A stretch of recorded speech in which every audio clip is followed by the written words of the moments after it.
Good morning guys! Welcome back to my channel, Netizen. Kumusta kayo? Ayun guys, nag-jogging tayo.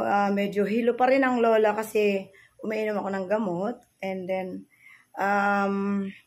hindi ako pwede talagang ma-expose na masyado sa init. Kasi yung paningin ko, no? Ganito pa lang pa nagkakaedad na guys. Ang dami nating nararamdaman. No? So, bali, 1 hour lang ako nasa labas. Kasi ano na ngayon, 7, 6, ay 5:50 ako lumabas. So, ayun.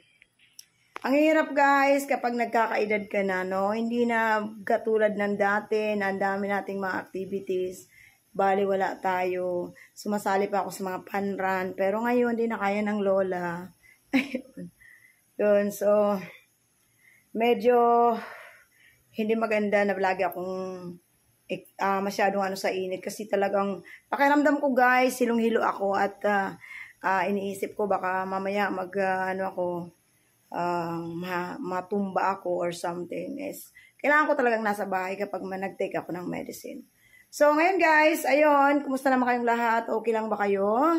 I hope na okay lang kayo dyan at si Lola Bears naman ay okay. Andito na ako sa bahay guys at nagpapawis tayo ng konti. Alam nyo naman, hanggat maaari, kailangan pagpawisan ang lola. Kasi alam nyo naman ang lola ay talaga namang masakit na ang mga tuhod.